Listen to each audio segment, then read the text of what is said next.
오늘도 말씀에도 보시면 율법의 계명대로 하나님이 정해 놓으셨다는 거예요. 자식을 낳으면 하나님 앞에 가서 감사라는 것이죠. 더 나가서 구약 성경에 보시면요, 초태생은 하나님의 것이다 하는 말이 나옵니다. 처음 난 자녀, 그래서 큰 아들 혹은 짐승도 처음 낳은 짐승은 새끼라고 해도 되죠. 짐승의 새끼, 사람이 낳은 자녀의 첫 소생을, 초태생을 하나님의 것으로 인정하고 드려야 된다라고 했는데요. 그러나 자녀의 생명을 바칠 수는 없지 않습니까? 그래서 어떤 사람은 소든 양이든 혹은 비둘기라도 하나님께 바쳐서 우리 가정에 첫 자녀를 주신 것은 하나님이 그 생명의 주인이시니까 감사로 드리는 것이 구약 시대의 사람들의 예배였습니다. 그리고 예수님도 난지 8일 만에 할례를 받으시고 그렇게 성전에 와서 그 부모가 감사의 예배를 드리셨다는 것이죠. 그렇다면 이 시몬 할아버지, 이스라엘의 위로를 기다리는 분이 다른 사역이나 다른 신앙생활을 할 수도 있었겠지만 아기가 오는 것을 맡아서 섬기는 사역을 했던 이유가 어디 있겠습니까? 제일 먼저 보기 원했던 거예요. 이 세상에 하나님의 아들이 오신다면 아기의 모습으로 오실 것이고, 아기가 태어났으면 성전에 와서 감사하게 될 것이고, 성전에서 아기가 오는 것을 기다리다 보면 오늘 말씀에도 보는 것처럼 성령께서 시몬 할아버지에게 가르쳐 주셨어요. 이 아이가 그 아이다. 가슴이 쿵쾅쿵쾅쿵쾅 뛰었을 것 같아요. 아이가 한두 명이 아니었을 거 아니에요. 성전에 어제도 오늘도 아이가 태어나면 8일 후에 부모들이 데리고 와서 하나님께 감사한다고 예배드리는 수없이 많은 아이들을 봤던 시몬 할아버지가 그날만큼은 아기 예수님이 들어오는데 성령께서 그 마음에 메시지를 주셨어요. 이 아이가 하나님의 아들 그리스도 메시아다라고 하는 것을 알게 해주셨을 때 너무너무 심장 박동수가 빨라져서 좀 놀라셨을 것 같은데요. 그렇게 행복한 만남이 어디 있겠습니까? 사랑하는 성도 여러분, 세상에 오시는 예수님을 영접하고 환영하며 맞이하는 우리 모두에게도 이렇게 기분 좋은 흥분과 심장이 뛰는 기쁨을 맛보게 해 주실 거라고 저는 믿습니다. 특별히 초태생의 생명과 아기 예수님이 성전에서 드리신 것과의 어떤 연관성이 있는가 조금 설명드리면요, 그것은 출애굽 때 유월절 사건을 기억하실 거예요. 그리고 바로 왕이 하도 이스라엘 백성들을 안 보내주니까 하나님께서 10가지의 재앙을 내리셨죠. 그 10가지 재앙의 맨 마지막 재앙은 잘 아시는 것처럼 장자의 죽음이에요. 애굽 땅에 있는 모든 초태생, 장자, 사람의 처음 낳은 자식, 짐승의 처음 낳은 새끼들을 하나님께서 그 생명을 거두어 가시겠다는 거예요. 이 세상에 공평하지 않은 일도 많이 있지만 정말 이 세상의 모든 사람들에게 공평한 것이 두 가지가 있다고 합니다. 그것은 뭐냐면요, 하나는 시간이에요. 모든 사람에게 하루는 24시간이고 모든 사람에게 1년은 365일이고 2023년이 이제 한 몇 주 있으면 끝나는데요, 그 모든 사람이 똑같이 2023년을 끝나는 것이지 누구는 하루 먼저 누구는 하루 늦게 할 수 있는 것이 아니라는 것이죠. 그래서 하나님께서 사람에게 주신 시간은 모든 사람에게 공평하고요, 또 한 가지 두 번째로 모든 사람이 공평하게 받아들일 수밖에 없는 것은 죽음입니다. 장자의 죽음의 심판이 있을 때에도 바로 왕의 아들도 죽었어요. 권력자의 아들도 죽었어요. 혹은 평민의 아들도 예외 없이 하나님께서 생명을 거두어 가셨어요. 아무리 비천한 노예나 종들의 집안의 첫 생명도 하나님께서 가차없이 다 거두어 가셨어요. 죽음이라고 하는 것 앞에서 공평했지만 그러나 거기에도 살아날 수 있는, 생명을 보존할 수 있는 한 가지 구원의 길을 열어 놓으셨잖아요. 그것은 양을 잡아서 그 양의 피를 집 문 밖에다가 바르라는 거예요. 근데 그 양의 피를 보고 죽음의 천사가 건너뛰었다고 그러죠. 그래서 유월절이죠. 영어로 패스오버라고 그러죠. 유대인들이 지금도 이 유월절의 명절을 지키는데요. 그렇다면 죽음의 천사가 피를 바른 문에 그 집은 건너뛸 때에 혈통을 확인했습니까? 아, 여기는 아브라함의 자손이 사는 집이다. 여기는 애굽 사람이 사는 집이다. 애굽 사람이 사는 집이면 피를 발랐어도 죽였습니까? 아니잖아요. 하나님의 구원에도 있어서 역시 차별함이 없다는 사실을 믿으시기 바랍니다. 거기에 복음의 메시지가 분명히 담겨져 있다고 생각합니다. 모든 사람이 죄를 범하였음에 하나님의 의로우심에 도달할 수 없어서 결국은 죽음이라고 하는 심판을 받을 수밖에 없지만, 그러나 우리를 위하여 이 땅에 오신 예수님께서 십자가에서 보혈 흘려 주심으로써 마치 문에다가 양의 피를 바른 집에서는 아들의 생명이 죽지 않고 살려주신 것처럼 우리들에게도 똑같은 구원을 허락해 주신다는 사실을 기억하시는 저와 여러분들이 되셔야 할 줄로 믿습니다. 조금 더 생각해 보면 재밌는 것이 뭐냐면요, 히브리 사람들이 비록 애굽에서 종살이 했지만 주변의 친구나 이웃 가운데서 애굽 사람들과 좋게 잘 지내는 사람이 있었겠습니까? 없었겠습니까? 있었겠죠. 애굽 사람이라고 다 나쁜 사람은 아니잖아요. 그냥 그 이웃에 사는 사람들 중에 가깝게 교제도 나누고 친구도 되고 오고 가기도 하고 하는 이웃들이 있었을 때, 만일에 하나님께서 이스라엘 백성에게만 양의 피를 발라서 아들이 죽지 않게 생명을 보존하라 라고 가르쳐 줬는데, 가깝게 지내던 친한 애굽 사람에게 그것을 가르쳐 줬겠습니까? 안 가르쳐 줬겠습니까? 분명히 말해 줬을 거예요. 우리들 같아도 만일에 한국 사람만 살려주겠다라고 하면 미국에 사시면서 주변에 있는 다른 나라 사람들에게는 살 수 있는 방법을 안 가르쳐 주실 거예요? 가르쳐 줘야죠.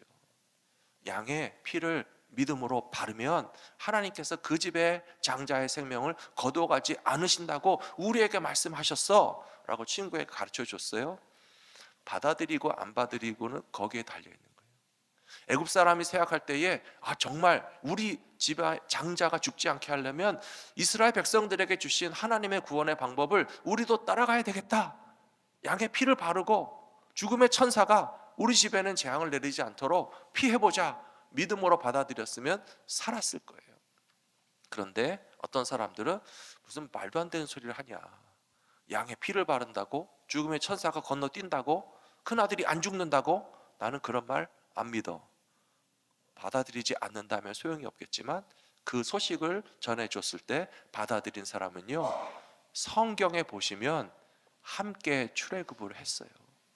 이스라엘 사람들만 100% 나온 거 아닙니다. 애굽 사람 중에도 여러 족속 가운데서도 하나님의 구원을 인정하는 믿음을 가진 사람들은 출애굽할 때 따라 나왔다고 성경에 나와 있어요. 그러므로 그 말씀을 기억하면서 우리는 우리 주변에 있는 분들에게 예수님이 구원의 길이 되시는 것을 전달해 주시고 구원의 소식을 전파하실 수 있는 전도의 사명도 감당해 주시기를 부탁드립니다. 오늘 첫 번째로 말씀해 보시면 하나님의 위로를 갈망하는 사람들은 예수님을 기다립니다 라고 되어 있습니다. 누가복음 2장 25절에서 예루살렘에 시몬이라 하는 사람이 있으니 이 사람은 의롭고 경건하여 이스라엘의 위로를 기다리는 자라, 성령이 그 위에 계시더라 라고 되어 있습니다. 2000년 전에 이스라엘 사람들의 삶은 굉장히 열악했습니다. 오늘 우리들보다 질병이 많았어요. 가난함도 많이 있었어요. 전쟁의 상처도 많이 있었어요. 오늘도 전도사님께서 지금 이 시대에도 곳곳에서 벌어지고 있는 전쟁과 타민족을 강포하게 짓밟고 생명을 파괴하고 죽이는 전쟁이 빨리 끝나게 해달라고 기도하셨잖아요. 예수님이 태어나실 때도 똑같았어요. 로마 군대가 쳐들어와서 전쟁에 패해서 식민지 생활을 하고 있었잖아요. 그리고 이스라엘의 통치자도 변변치 않았고, 오히려 예수님께서 태어나셨을 때 보시면 헤롯 왕이 무슨 짓을 했습니까? 베들레헴 지역에 2살 이하의 아이들을 다 죽였어요. 자기네 나라 왕이 자기네 나라 아이를 죽였어요. 그 이유는 다른 데 있지 않아요? 나의 왕권을 위협하는 존재가 있을 수 없다는 거예요. 내가 내 자식이 계속 왕노릇 해야 되니까 오직 왕노릇 하는 데만 관심이 있지 자기 백성들의 아이를 죽이는 것은 눈 하나 깜짝하지 않는 헤롯 왕과 같은 존재는 아무 도움이 되지 않는, 이스라엘에게 위로를 줄 수 없는 왕이었습니다. 그렇기 때문에 시몬 할아버지는 이스라엘의 위로를 기다리면서 하나님의 아들이신 예수님이 이 땅에 오시는 것만이 하나님의 구원이고 하나님의 위로가 된다는 사실을 믿었던 것처럼 오늘 우리가 살고 있는 이 시대에도 저는 마찬가지라고 생각합니다. LA에 살고 계신 분들이 다 안전하고 다 행복하기만 한 건 아니잖아요. 때로는 질병이 찾아오고요, 때로는 경제적인 위기도 찾아옵니다.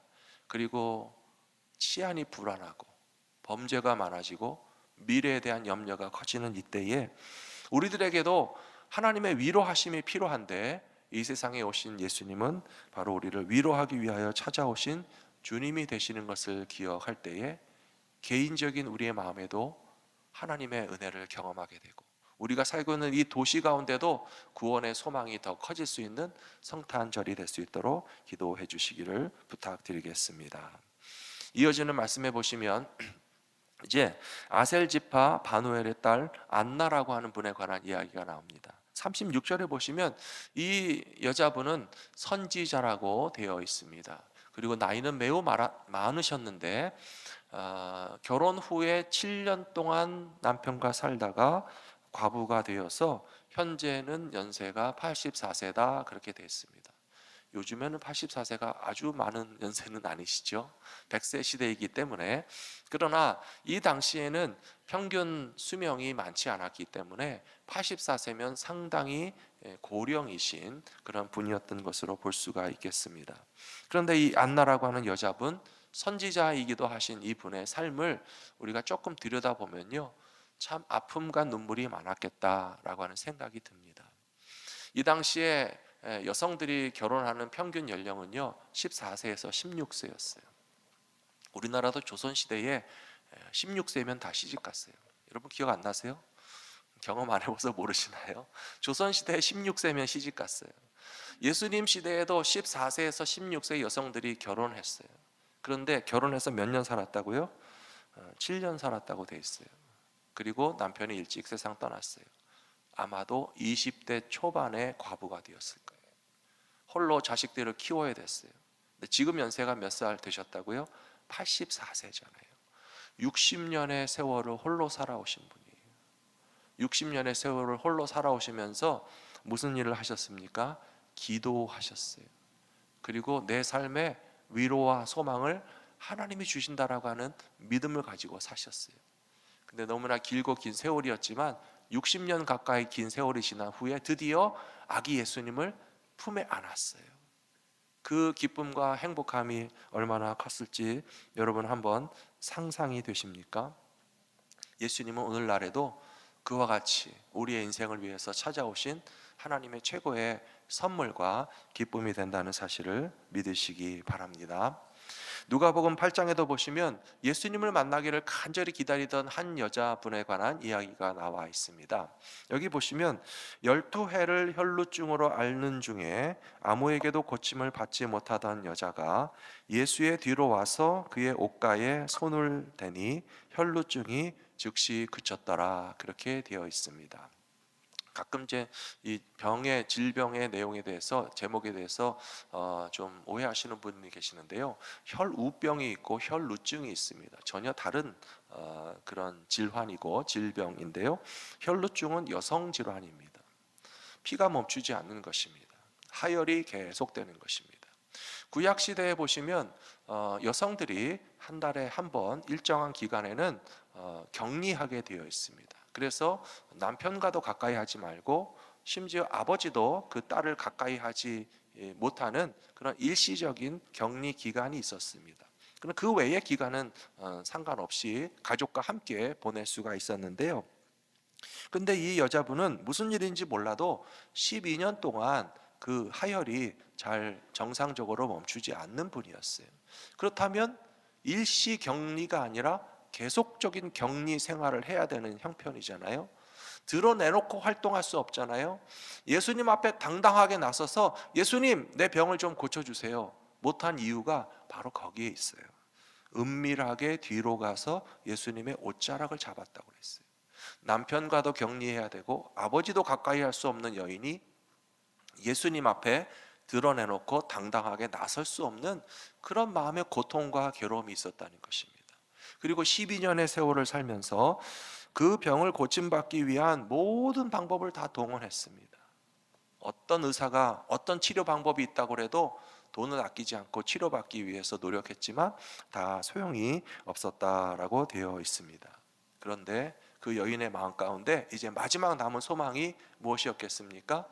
예수님을 만나야 되겠다. 예수님을 붙잡아야 되겠다. 갈릴리 지역에서 사역하시는 예수님이라는 분이 메시아시라고 하더라. 하나님의 아들이 오셨다고 하더라. 그분을 붙잡으면 이제 내가 나음을 얻겠구나 싶어서 예수님에게 당당히 나서지는 못했고, 많은 사람들이 막 애워싼 그 틈을 타서 손을 내밀어서 예수님의 옷자락을 딱 잡았거든요. 근데 예수님께서요, 어떻게 하셨어요? 누가 내 몸에 손을 대었느냐 라고 말씀하셨어요. 내게서 능력이 그에게로 나갔다라고 말씀하시면서 누군지 찾으시는 거예요.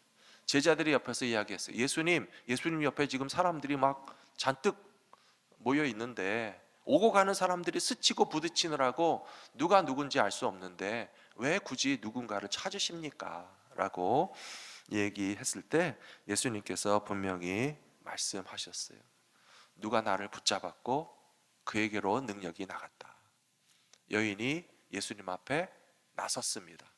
접니다. 어떻게 그렇게 할 수 있었는지 아세요, 여러분? 즉시로 몸이 나은 것을 알았다라고 되어 있어요. 이제 더 이상 격리할 필요가 없는 상태가 된 거예요. 그렇기 때문에 더 이상 부정한 사람이 아니라는 거예요. 예수님을 붙잡는 순간에 부정하다 여기던 우리들이 더 이상 부정하지 않은 존재가 되어서 주님이 우리를 깨끗하게 하셨기 때문에 이제는 숨을 필요가 없고 격리할 필요가 없고 주님 앞에 나설 수 있는 상태가 되었다는 것, 너무나 놀랍고 감사한 일이 아니겠습니까? 사랑하는 성도 여러분, 우리가 예수님을 알고 예수님을 믿고 예수님을 의지하는 것이 얼마나 좋은지 이 자리에 계신 모든 분들이 한 분도 빠짐없이 경험하시게 되기를 축복합니다. 두 번째로, 우리가 이렇게 예수님을 찾고 만날 때에는 완벽한 만족의 상태에 이르게 되는 것을 볼 수 있습니다. 누가복음 2장 27절부터 29절까지 말씀을 같이 읽어보겠습니다. 성령의 감동으로 성전에 들어가매 마침 부모가 율법의 관례대로 행하고자 하여 그 아기 예수를 데리고 오는지라. 시므온이 아기를 안고 하나님을 찬송하여 이르되, 주제여, 이제는 말씀하신 대로 종을 편안히 놓아 주시는도다. 아멘. 시므온 할아버지도 연세가 많으셨어요. 그래서 어떻게 보면 이제 세상 떠날 날이 언제일지 모른다라고 하는 생각을 종종 하셨을 겁니다. 그런데 예수님을 품에 안는 순간에 무슨 마음이 들었는가 하면, 이제 당장 죽어도 좋다라고 하는 마음이 드신 거예요. 너무 좋다는 뜻이죠. 이 세상에 아쉬울 거, 부족할 것이 없고 가장 완전한 만족의 상태에 나는 경험하고 있다라고 하는 것이 예수님을 만난 시몬의 고백이었던 것처럼, 우리들도 이 땅에 살아가면서 아직도 아쉬움이 많이 있으실 거예요. 아직도 못다한 꿈이 있으실 거예요. 아직도 채워지지 않은 우리 삶의 부족함이 있으실 거예요. 그러나 예수님이 모든 것을 넘치도록 채워주시고도 남음이 있다는 사실을 꼭 경험하시게 되기를 축원합니다. 마가복음 2장에 보시면 전신마비 중풍병자 이야기가 나옵니다. 이 전신마비 중풍병자가 네 사람에게 메워가지고 예수님께로 왔다라고 되어 있습니다. 근데 4절에 보시면 많은 사람들이 또 예수님 주변에 있어서 예수님 앞에 접근할 수가 없었기 때문에 그 지붕을 뚫어서 구멍을 내고 중풍병자가 누운 상을 달아내리니, 예수께서 그들의 믿음을 보시고 중풍병자에게 이르되 작은 자야 내 죄 사함을 받았느니라 하시니, 이 5절 말씀에 퀴즈가 있습니다. 질문하겠습니다. 누구의 믿음을 보셨을까요? 누구의 믿음을 보셨을까요? 중풍병자입니까? 친구입니까? 중풍병자입니까? 친구입니까? 둘 중 하나니까 잘 맞히셨어요. 중풍병자도 믿음이 있었겠지만 친구들의 믿음을 보시고 고쳐주셨다는 것이 굉장히 중요합니다. 이 친구들은요, 보통 친구들이 아니에요. 사랑하는 성도 여러분, 여러분 그런 친구 있으세요? 여러분들 그런 친구가 있으셔야 돼요. 내가 아파도 나를 예수님에게 끌고 가줄 수 있는 친구, 내가 꼼짝 못해도 나를 주님 앞으로 데려가서 사람이 많아도 포기하지 않고 지붕을 뚫어서라도 예수님 앞에 내려놓을 수 있는 그런 믿음의 친구들이 4명 정도 있으신 분들은요, 끄떡없어요. 우리도 다시 일어나게 될 줄로 믿습니다. 예수님 앞에 반드시 도착하게 될 줄로 믿습니다. 예수님께서 친구들의 믿음과 그 행위를 보시고 중풍병자의 믿음은 볼 것도 없다는 거예요. 친구들이 데리고 와서 이렇게 고쳐달라고 매달려서 부탁하는 것을 보니 충분히 나음을 얻고도 남음이 있다. 그리고 예수님의 말씀은요, 아픈 것만 나라고 하지 마시고 5절에 보시고 내 죄사함을 받았느니라 라고 말씀하셨어요. 이 말씀에 모든 것이 함축되어 있습니다. 통합적이라고 그래요. 홀리스틱이라고 합니다. 통전적이라는 말도 합니다.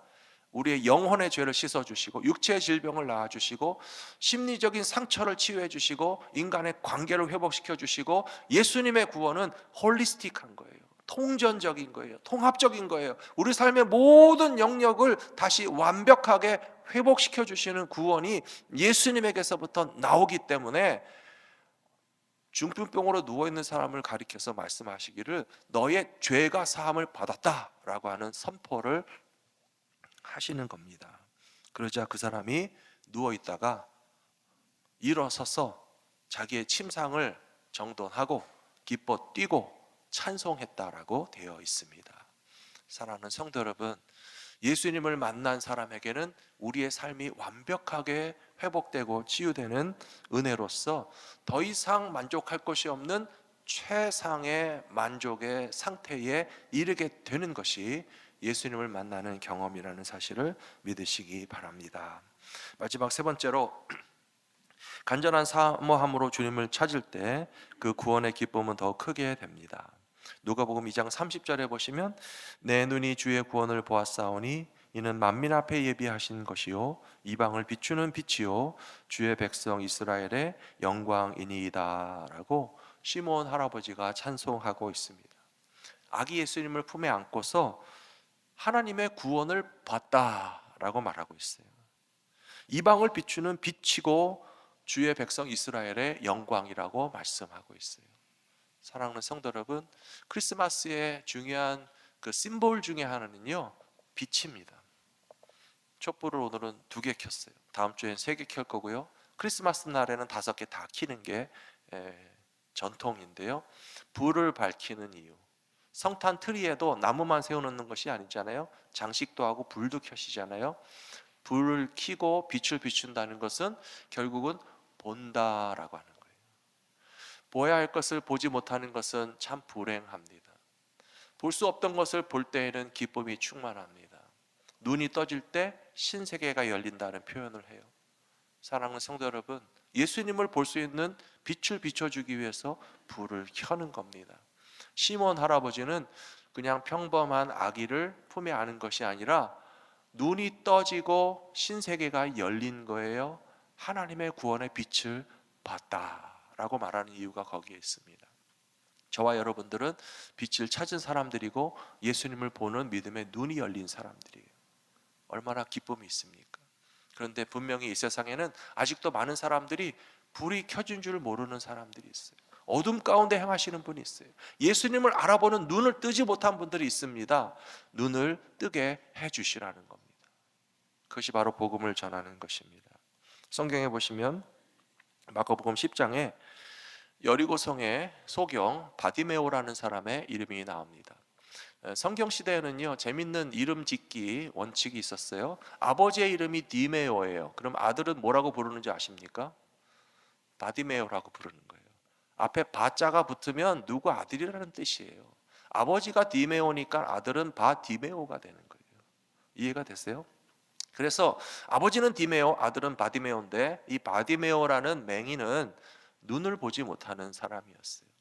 오늘날에도 안과 질환이 실명을 일으키는 경우가 굉장히 많이 있습니다. 우리 교회가 오랫동안 함께 지원하고 협력하는 그 의료 선교 기관이 비전케어라고 하는 곳이 있잖아요. 주보에 보시면 나오는데요. 그분들은 전 세계에 다니면서 백내장 무료 수술을 하시는 분들이에요. 백내장 무료 수술을 해주는 이유는 지금도 전 세계 수많은 사람들이 백내장으로 인하여서 완전 실명에 들어가는 사람이 너무너무 많다는 거예요.